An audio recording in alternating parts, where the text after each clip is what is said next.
surface lure, and it does something a bit different to the pachinko that a lot of people use here in the UK, but the French are onto this. Just got to fish it a little bit differently really, and it's a good lure to start from when you come down. It's an ebbing tide today, and that makes things a little bit more relaxed. I think with a flooding tide, a big flooding tide, you're watching your back, you're trying to get off the rocks, but you're looking for gaps in the reef, so the fish have to come out. So for example, here is right to left.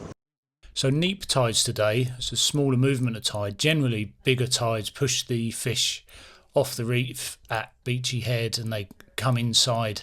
They don't like the strong currents so much, and they tend to feed a bit closer to shore. That's the theory. It's a very hot one today, it's pushing 30 degrees. Just got to figure out what these bass might be feeding on. Well, if you follow the channel, you know if I'm chopping and changing the lures, I tend to use a lure clip, but this is the Rapala knot. I find it's the best just to get the movement out of this particular lure. With this Osties, distance it casts is fantastic. So rod up mostly, little drags, little flicks. It's not walking the dog like a patch would do, a pachinko lure, and it actually digs in and goes under the water as well. You can see here it will, go under the water for a few centimetres.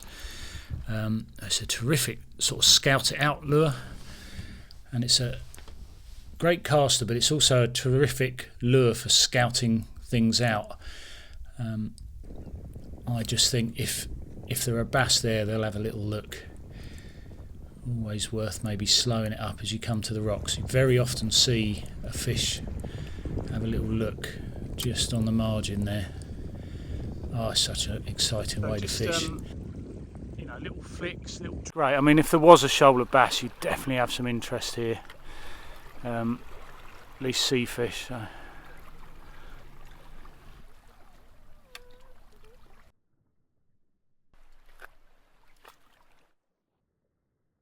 You're reeling in the slack at the same time.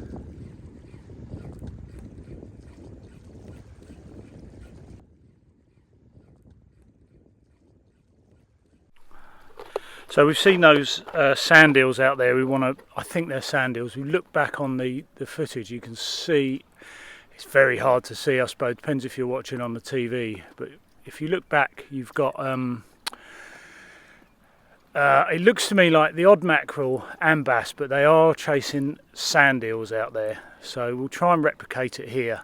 Obviously what they're feeding out on sort of half a mile out that we saw on the drone is different to what they might be feeding inside, but we do have a few options. So what I'm going to do here, I'm just going to leave this running, just like an interlude really, but if you've got a big TV or you've got the time just to rewind and fast forward, I've put this up in 4K, so you will see mackerel coming up and taking sandeels, and bass as well. The birds you're looking at are a mixture of herring gull, lesser black-backed, there's cormorants in there. I find this sort of thing fascinating. The more you look, the more you will see fish come up. So it's not an out-and-out feeding frenzy, but you'll pick out individual fish, whereas the mackerel are quite direct as they come to the surface for the sandeels. The bass will turn on the bait fish, and they are sandeels in there. Anyway, I'm going to leave this on here. By all means, fast forward and get on with the video, with the fishing. But I know some of you are interested in... Oh, there you go. You can see some of the gulls there. You almost have to rewind it to see where they've picked the fish up. But very often the gulls will sort of get to the fish before the bass do. So if you do see this when you're out fishing, it's a really good sign that not just mackerel are feeding, bass as well. Tend to find the gulls are a bit higher for the bass. And there's obviously been a lot more activity on there as well, but yeah, have a good look at this if you are interested. Otherwise, I'll see you in the next section and carry on trying to find what the bass are after, but I think this is a good clue, isn't it?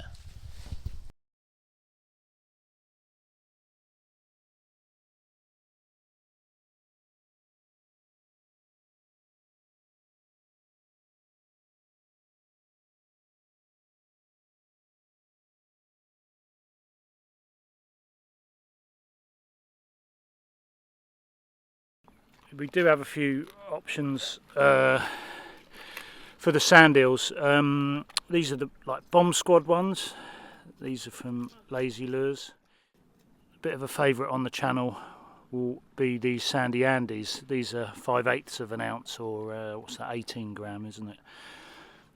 So that's an option.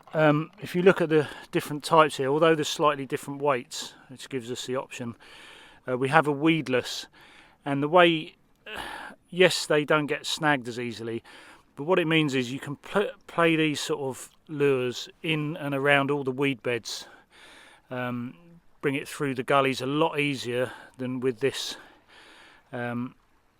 fixed hook that you get on there. Do remember to take that out though, depending how good your eyesight is. A little hook point cover. So obviously a selection of sizes. I like the sandy Andes, they don't pull out of there very easily. So yeah, there are our options there, and we'll just, the retrieve for this is different. Obviously the retrieve for these is going to be different to the surface lures that you've just seen, and you will feel those, particularly if you're using braid, you're going to feel them bumping along the bottom. But I think a weedless close in, even a little bit lighter, is going to really help. And another option for the sand eels, look at that design there. You can see what they look like in the water. There's a lot of companies doing them as well. Something we've been talking about on the newsletter. Well, over at Sidewinder, again another sand eel imitation. John at the Fish Lock has been designing these. He's actually done sand eel lure as well, and what that does is, if you've got a dark belly to the lure, the profile of that, you imagine that looking up, the fish might pick that out with a brighter surface.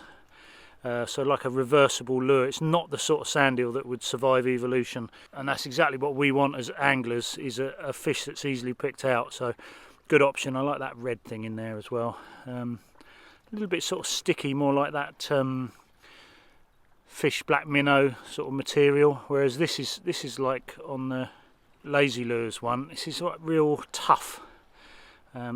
These are relatively tough, aren't they? You see how they look like in the water. So the sandy Andes in there, I mean there's so many different varieties in here that you can get. So yes, every tackle manufacturer does them, so lots of options for the sand eels. I quite like that colour, as well. In terms of retrieving them, stay in contact with it. You see I'm just sort of tapping the rod tip a little bit, and a lot depends on the type of flow. Another versatile lure that you can use is this one here. This is the X layer. It's an older version. You can put, you see it's got a rattle in there, and actually a little rattle in the lure, and you've got scent as well.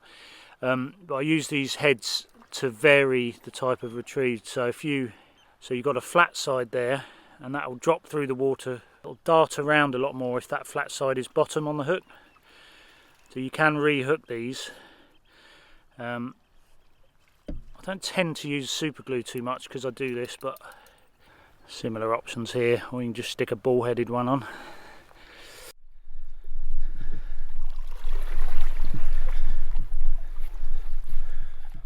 Well, I've pretty much thrown everything at these, and particularly after seeing them at low tide there in the shoals.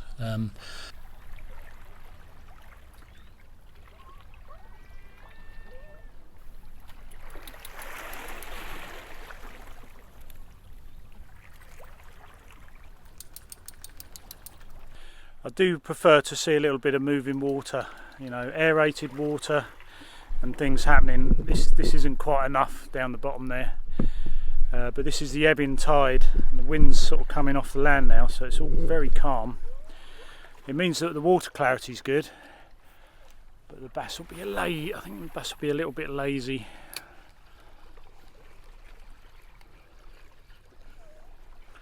So retrieving in a sand eel imitation that's weedless, this is the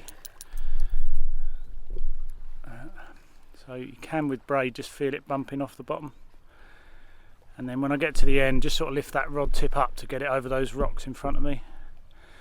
And you can get a good visual of what it looks like as well, coming through the rocks. Yeah, so this little fella is a sleeper craw. I've been using gobble bait. You can get these additives as well to encourage a bite, and I try and keep them in the packets just to keep them in best condition as possible. And this is a slightly different way of doing the lure fishing. You can see here underwater, we've let it in, and you see how it just floats up, doesn't it? Look at that, and those sort of pincers come up into that defensive or ready for a bass sort of positioning. So you just need to sort of lift the rod tip a little bit, let it settle down, lifting the rod tip. You can retrieve them as well or get them into a good flow of water. It's more, although these are sort of more aimed at estuary fishing, you do get these gullies emptying out or pushing in during the ebb or flood tide, and they're a really good option. Also, you're going to get a little bit of a break, aren't you, from constantly casting, but it's a real intense way of fishing. I am a little bit new to it. There's better anglers out there that have been doing it a lot longer and have had great success, but they've been encouraging me to try these sleeper craws, various colours. See, it's going to imitate something like a little squat lobster, even a crab or a prawn in the right conditions.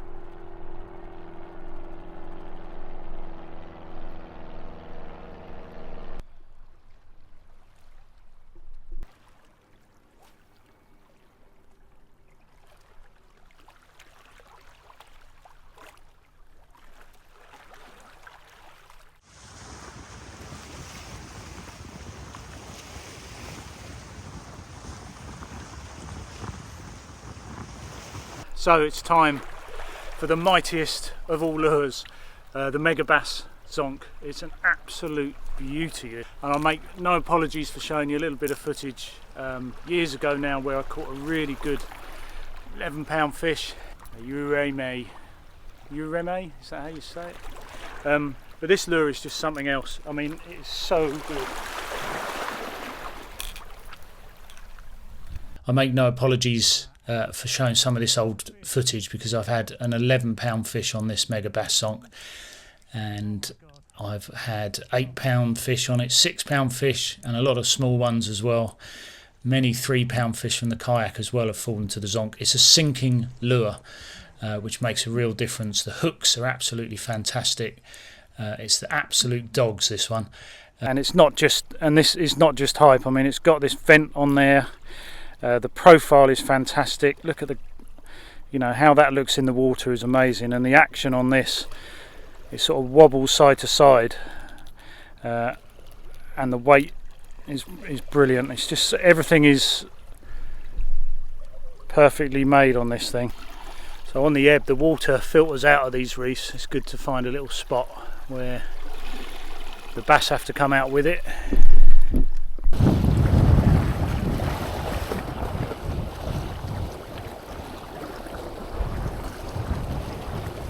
And I gave it a go just at the top of the tide. I gave the white version a go, and straight away this is what happened. So a little bit of ropey film in there, that's what tends to happen. Beautiful, lovely little bass.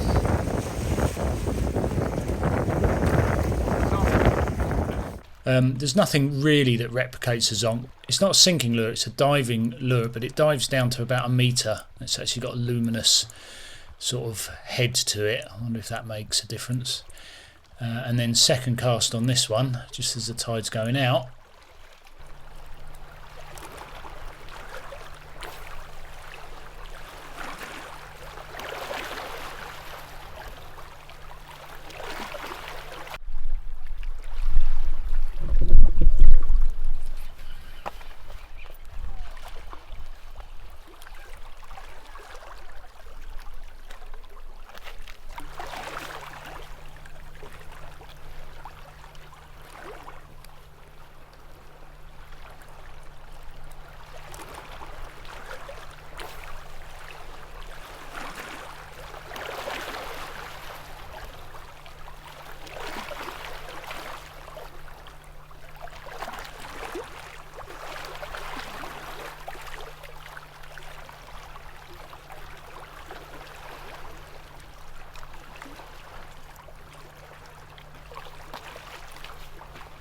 But we found it. That was the answer to the conundrum what the bass were feeding on. They were feeding on white lures a little bit deeper in the water. So I'd love you to subscribe, because in next week's video we'd manage some more bass from one of the most bizarre ways I think I've ever caught a bass on lure. So I hope you join us next week and we carry on lure fishing for bass.